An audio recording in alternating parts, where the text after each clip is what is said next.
Chers amis, bienvenue dans cette aventure extraordinaire à travers les enseignements millénaires du stoïcisme. Visualisez-vous, l'espace d'un instant, faisant face à une tempête de la vie avec la sérénité d'un moine zen et la force intérieure d'un guerrier spartiate. Incroyable, n'est-ce pas? Eh bien, les stoïciens maîtrisaient cet art, et aujourd'hui, nous allons percer à jour leurs plus grands secrets. Mais attention, ce voyage ne sera pas de tout repos. Préparez-vous à être bousculé, remis en question et peut-être même transformé à jamais. Car voyez-vous, les leçons que nous allons explorer ne sont pas de simples concepts abstraits. Non, elles sont des outils puissants, forgés par les plus grands penseurs de l'Antiquité et affûtés par des siècles d'expérience humaine. Dans notre monde moderne, où le stress, l'anxiété et l'incertitude règnent en maître, les enseignements du stoïcisme sont plus pertinents que jamais. Ils nous offrent un antidote à la frénésie quotidienne, un bouclier contre les assauts incessants de l'information et des attentes sociales. Imaginez-vous, armé de cette sagesse ancestrale, naviguant avec aisance à travers les défis de votre vie personnelle et professionnelle. Mais comment, me direz-vous, de vieux préceptes philosophiques peuvent-ils vraiment changer ma vie? Eh bien, chers spectateurs, c'est exactement ce que nous allons découvrir ensemble. Au cours des prochaines minutes, nous allons plonger dans 9 leçons de vie tirées des plus grands stoïciens de tous les temps. Les paroles de Marc Aurèle, Épictète, Sénèque et bien d'autres vont résonner à travers les âges pour nous guider vers une vie plus épanouie et plus sereine. Alors, êtes-vous prêts à entamer ce périple transformateur? Si oui, laissez un commentaire avec le mot « stoïque » pour montrer votre engagement. Et si vous pensez qu'un de vos proches pourrait bénéficier de cette sagesse, n'hésitez pas à partager cette vidéo. Qui sait, vous pourriez changer une vie aujourd'hui. Accrochez-vous bien, car nous sommes sur le point de lever le voile sur 9 leçons qui pourraient bien bouleverser votre existence. Et qui sait, peut-être qu'à la fin de cette vidéo, vous aurez découvert la 10e leçon, cachée entre les lignes, qui pourrait être la clé de votre propre transformation. Restez à l'écoute, car cette aventure ne fait que commencer. Maintenant que nous sommes lancés dans cette aventure stoïcienne, plongeons dans notre première leçon de vie. Et croyez-moi, elle va vous en boucher un coin. Vous vous êtes déjà senti comme un bouchon flottant sur l'océan de la vie, ballotté par les vagues des circonstances? Eh bien, notre pote Épictète a la solution pour vous. Accrochez-vous à vos fauteuils, car voici sa bombe de sagesse. Le bonheur et la liberté commencent avec la claire compréhension d'un principe. Certaines choses sont sous notre contrôle et d'autres ne le sont pas. Boum! Ça claque, non? Mais attendez, ne partez pas en courant en pensant que c'est trop simple. Laissez-moi vous expliquer pourquoi cette idée est plus révolutionnaire qu'un smartphone pliable. Imaginez-vous coincé dans un embouteillage monstre. Vous bouillonnez, vous pestez, vous imaginez déjà votre patron vous passant un savon pour votre retard. Mais hey, minute papillon! Pouvez-vous faire disparaître les voitures devant vous par la seule force de votre volonté? À moins d'être un super-héros caché, je parie que non. Alors, que faire? C'est là que la magie d'Épictète opère. Au lieu de vous arracher les cheveux sur ceux que vous ne pouvez pas changer, le trafic, concentrez-vous sur ce que vous pouvez contrôler. Votre réaction, par exemple. Pourquoi ne pas profiter de ce temps cadeau pour écouter un podcast inspirant ou appeler un ami? Ou mieux encore, prévenir votre patron et proposer de rattraper le temps perdu. Vous voyez où je veux en venir? En réorientant votre attention sur les éléments sous votre contrôle, vous reprenez les rênes de votre bonheur. C'est comme avoir un super pouvoir, mais en version philosophie antique. Alors, prêt à mettre ça en pratique? Voici un petit défi pour vous. Identifiez 3 situations quotidiennes où vous pouvez exercer votre contrôle. Ça peut être aussi simple que choisir votre attitude face à une critique ou décider de prendre les escaliers plutôt que l'ascenseur. Partagez vos idées dans les commentaires. Et si vous trouvez que cette vidéo vous aide à reprendre le contrôle de votre vie, n'hésitez pas à la partager. Qui sait, vous pourriez être le héros qui sauve quelqu'un d'une crise existentielle aujourd'hui. Mais attention, ne vous endormez pas sur vos lauriers. Notre prochaine leçon va vous secouer encore plus. Restez dans le coup, car nous allons explorer comment Marc Aurèle, l'empereur philosophe, nous enseigne à embrasser la réalité, même quand elle a un goût de chaussettes sales. Croyez-moi, vous ne voulez pas manquer ça. Vous êtes toujours avec moi? Parfait. parce que nous allons maintenant passer à la vitesse supérieure avec notre deuxième leçon de vie stoïcienne. Et croyez-moi, celle-ci pourrait bien être votre bouée de sauvetage dans les eaux tumultueuses de l'existence. Laissez-moi vous présenter Marc Aurèle, l'empereur romain qui jonglait entre gouverner un empire et philosopher comme un boss. Voici sa pépite de sagesse. Tu as le pouvoir sur ton esprit, pas sur les événements extérieurs. Réalise cela, et tu trouveras la force. Boum. Encore une fois, ça fait mouche, non? Mais attendez une seconde, vous vous dites peut-être, c'est facile à dire pour un empereur. Moi, j'ai des factures à payer et un patron insupportable. Je vous entends.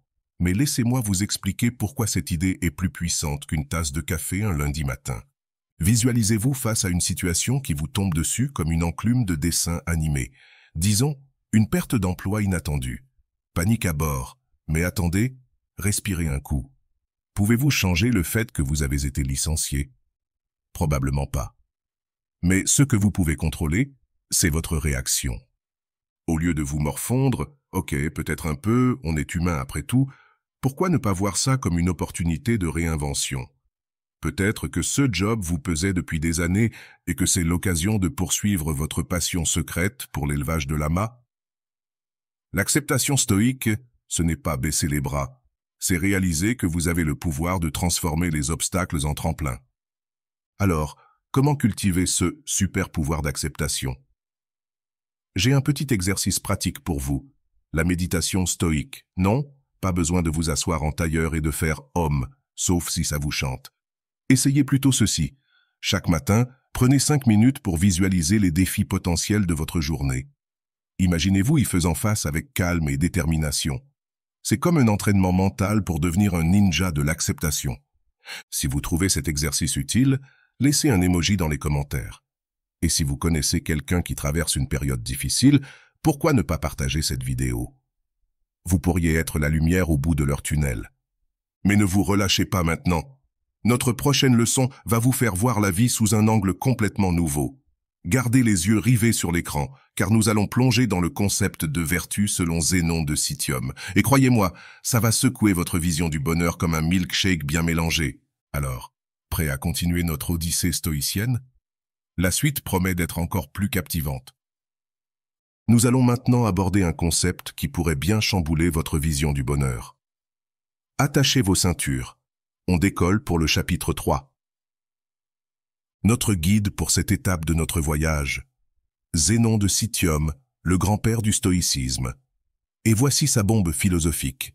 Le bonheur est une bonne circulation de l'âme. Attendez quoi? Ça ressemble à un diagnostic médical pour l'esprit, non?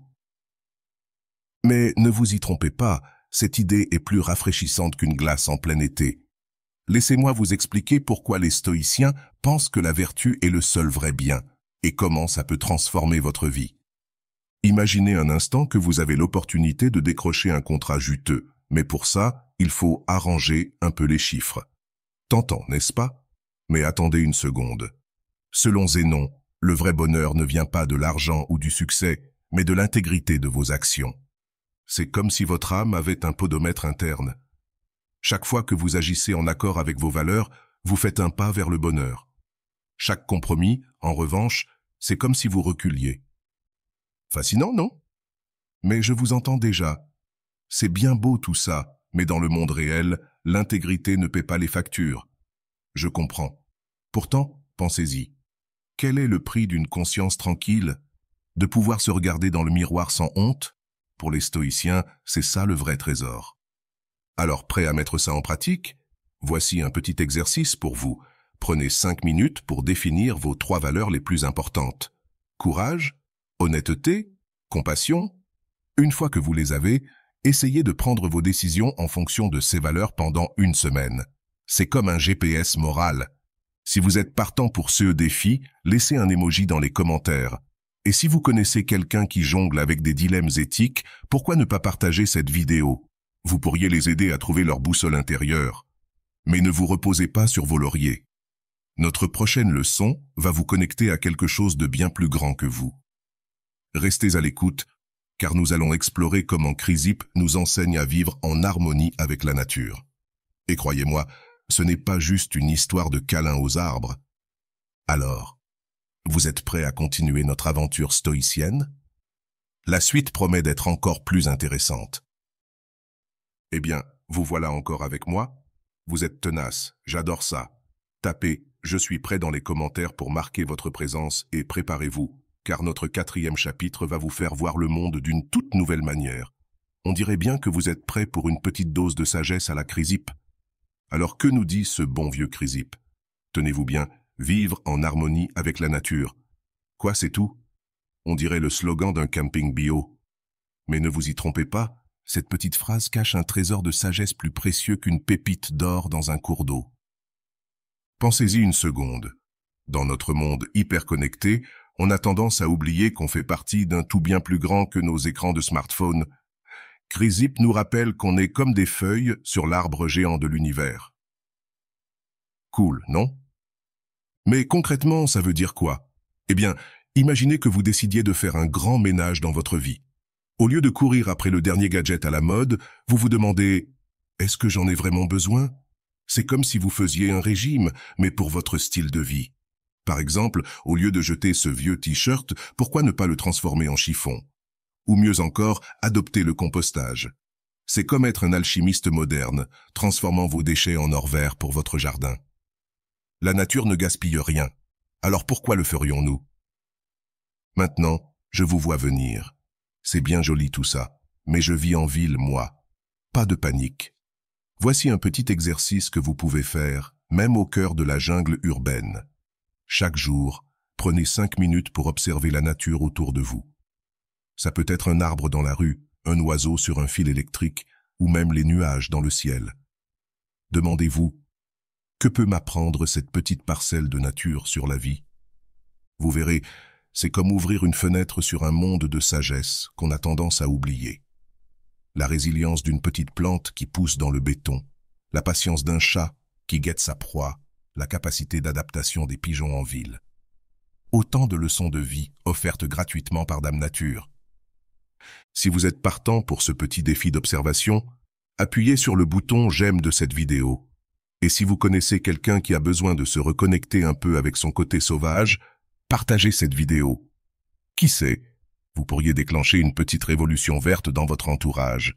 Mais ne vous endormez pas sur vos lauriers verdoyants.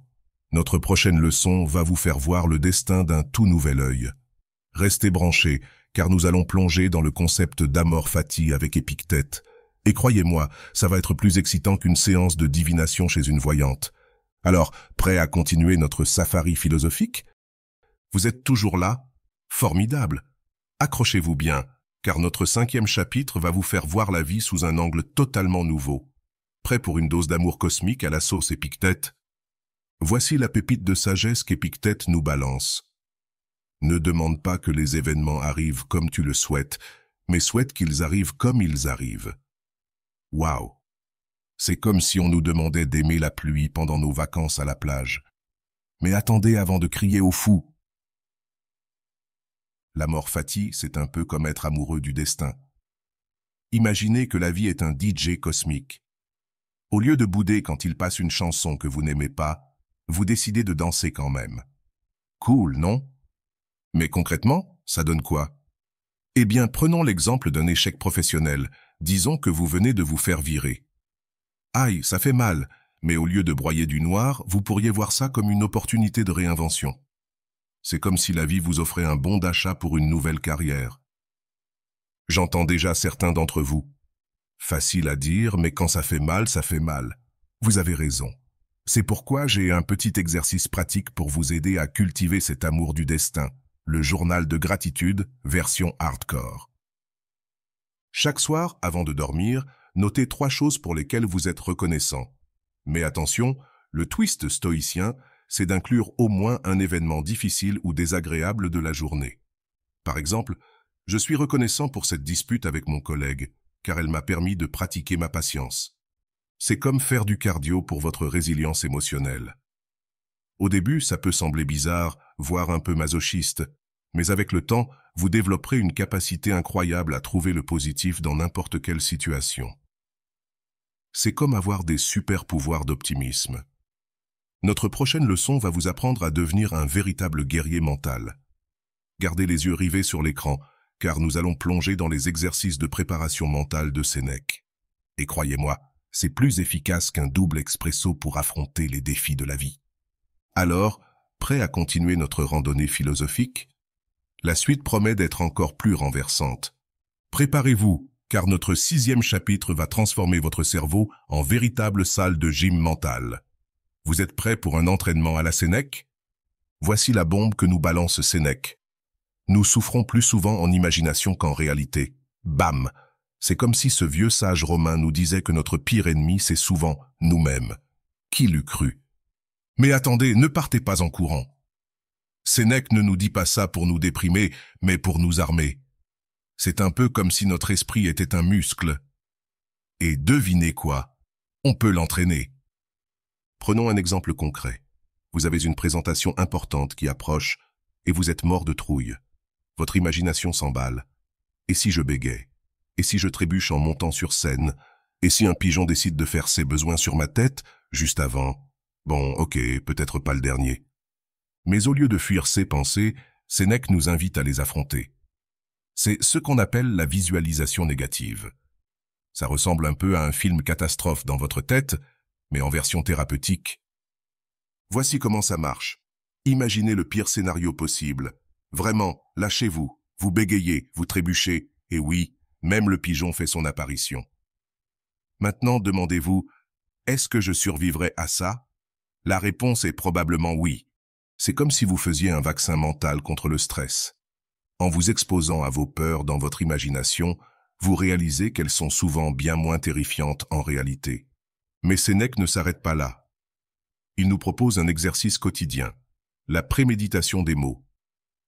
Chaque matin, prenez 5 minutes pour imaginer ce qui pourrait mal se passer dans votre journée. C'est comme faire un briefing de mission avec vous-même avant de partir au combat de la vie quotidienne. Notre prochaine leçon va vous apprendre à vous libérer des chaînes matérielles. Restez bien concentrés, car nous allons plonger dans les enseignements de Musonius Rufus sur l'indifférence aux choses extérieures. Et croyez-moi, c'est plus libérateur qu'un grand ménage de printemps pour votre âme. Préparez-vous, car notre 7e chapitre va vous faire un grand ménage dans votre vie. Vous êtes prêts pour une leçon de minimalisme à la sauce Musonius Rufus? Voici la pépite de sagesse que nous balance Musonius. La richesse ne consiste pas à avoir de grandes possessions, mais à avoir peu de besoins. Boum! C'est comme si ce vieux sage nous disait que le vrai luxe, c'est de ne pas avoir besoin de luxe. Paradoxal, non? Mais attendez avant de vider votre armoire par la fenêtre. Musonius ne nous demande pas de vivre comme des ermites dans une grotte. Il nous invite plutôt à repenser notre relation avec les choses matérielles. C'est un peu comme faire un régime, mais pour votre vie. Imaginez un instant. Vous rentrez chez vous après une longue journée de travail. Au lieu de trébucher sur une montagne de gadgets inutiles, vous entrez dans un espace épuré, zen. Ça fait du bien, non? C'est ça, se libérer de l'attachement matériel. Mais je vous entends déjà. C'est bien beau tout ça, mais j'aime mes affaires, moi. Je comprends. C'est pourquoi j'ai un petit défi pour vous. Et si on faisait un jeûne de consommation pendant une semaine? Voici comment ça marche. Pendant 7 jours, n'achetez que l'essentiel. Nourriture, produits d'hygiène, ok. Mais ce nouveau gadget high-tech, cette énième paire de chaussures, on résiste. C'est comme un détox, mais pour votre portefeuille et votre âme. Au début, ça peut sembler difficile. Vous pourriez vous sentir comme un junkie en manque de shopping. Mais peu à peu, vous commencerez à réaliser à quel point votre vie est déjà remplie. C'est comme si vous nettoyiez les fenêtres de votre perception. Soudain, vous voyez clairement ce qui compte vraiment. Toujours avec moi? Waouh! Vous êtes de vrais champions de l'endurance philosophique. Accrochez-vous bien car notre 8e chapitre va vous faire voir le monde comme un immense village global. Prêt pour une leçon de fraternité universelle. Façon Marc Aurèle. Voici la bombe de sagesse que nous balance Marc Aurèle. Nous sommes nés pour coopérer. Bam! C'est comme si cet empereur philosophe nous disait que l'humanité est une grande équipe et que nous sommes tous des coéquipiers. Qui l'eût cru venant d'un gars qui dirigeait un empire? Mais ne vous méprenez pas. Marc Aurèle ne nous demande pas de nous tenir tous par la main et de chanter Kumbaya, quoique ça pourrait être sympa. Il nous invite plutôt à réaliser que nous sommes tous interconnectés, comme les fils d'une immense toile d'araignée cosmique. Imaginez un instant. Vous êtes dans le métro, entouré d'étrangers. Au lieu de les voir comme des obstacles entre vous et votre siège, essayez de les percevoir comme des extensions de vous-même. Ce type qui vous marche sur le pied, c'est peut-être votre frère cosmique qui a juste eu une mauvaise journée. Je vous entends déjà, c'est bien joli tout ça, mais dans le monde réel, c'est chacun pour soi. Je comprends. C'est pourquoi j'ai un petit défi pour vous. Et si on pratiquait un acte de gentillesse désintéressé chaque jour pendant une semaine? Voici comment ça marche. Chaque jour, faites quelque chose de gentil pour un parfait inconnu. Ça peut être aussi simple que tenir la porte à quelqu'un, offrir un sourire sincère ou même payer le café de la personne derrière vous dans la file. C'est comme jouer à un jeu vidéo, mais où le but est de répandre du bonheur. Au début, ça peut sembler un peu bizarre.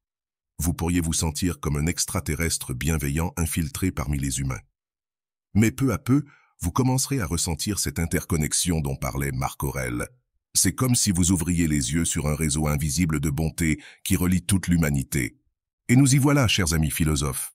Vous avez tenu jusqu'au bout, je suis impressionné. Préparez-vous pour le bouquet final de notre feu d'artifice stoïcien.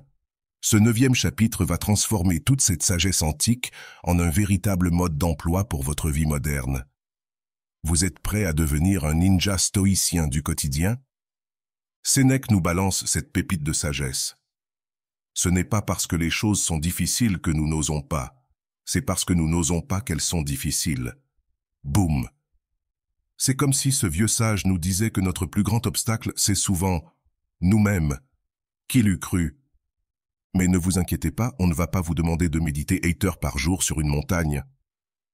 L'idée, c'est d'intégrer ces principes dans votre vie de tous les jours, comme un super-héros philosophe incognito. Prenons l'exemple de Sarah, PDG d'une start-up tech. Chaque matin, avant d'ouvrir ses mails et de paniquer, elle pratique la préméditation des mots de Sénèque.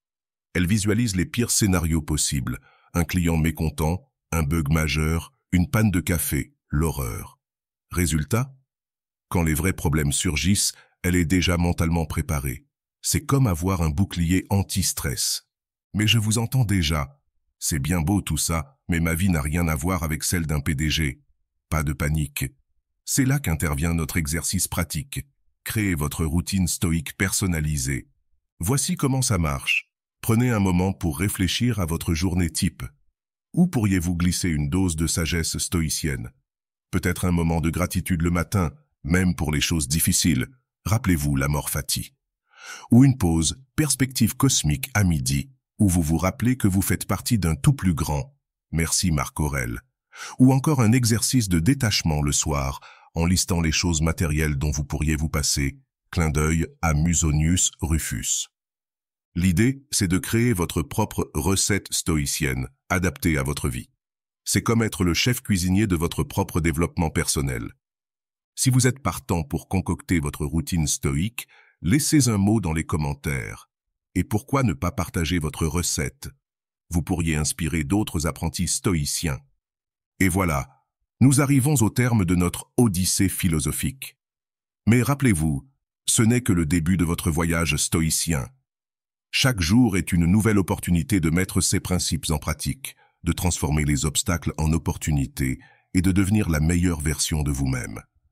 Alors, prêt à affronter la vie avec votre nouvelle boîte à outils philosophique? N'oubliez pas, comme dirait Épictète, ce n'est pas ce qui arrive qui compte, mais ce que vous en faites. À vous de jouer maintenant? Et qui sait? Peut-être qu'en appliquant ces principes, vous découvrirez la 10e leçon, celle qui n'est écrite nulle part, mais qui se révèle à travers votre propre expérience. Quelle sera-t-elle pour vous? Nous voici au terme de notre épopée stoïcienne. Quelle aventure, n'est-ce pas? Nous avons voyagé à travers le temps et l'espace, des rues poussiéreuses de la Rome antique jusqu'aux couloirs climatisés de nos entreprises modernes. Nous avons plongé dans les esprits brillants d'Épictète, Marc Aurèle, Zénon, Chrysippe, Sénèque et Musonius Rufus, et en sommes ressortis différents. Mais ne vous y trompez pas, ce n'est pas la fin. Oh que non, c'est le début de quelque chose de bien plus grand. Vous tenez maintenant entre vos mains, ou plutôt dans votre esprit, une boîte à outils philosophique capable de transformer votre vie. C'est comme si vous aviez découvert un super pouvoir caché en vous depuis toujours. Imaginez un instant. Demain matin, vous vous réveillez. Le monde extérieur n'a pas changé.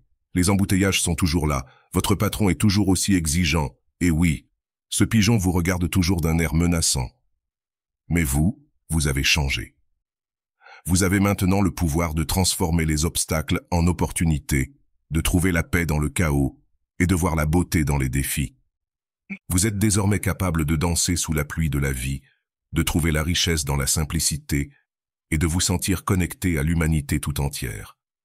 Vous êtes un guerrier stoïcien moderne, armé non pas d'une épée, mais de sagesse. Alors, que ferez-vous de ce nouveau pouvoir? Comment allez-vous transformer votre vie et celle des autres autour de vous? Le stoïcisme n'est pas juste une philosophie à étudier, c'est une philosophie à vivre. C'est votre tour maintenant de prendre le flambeau et d'éclairer le monde avec votre sagesse nouvellement acquise. Et qui sait, peut-être qu'un jour, dans 2000 ans, quelqu'un étudiera vos actions et vos pensées comme nous avons étudié celles des grands stoïciens. Peut-être que vous êtes le prochain Marc Aurèle ou la prochaine Épictète. Tout ce qui compte, c'est ce que vous allez faire maintenant, à partir de cet instant. Alors, êtes-vous prêt à écrire le prochain chapitre de l'histoire du stoïcisme? Le monde attend votre sagesse. À vous de jouer.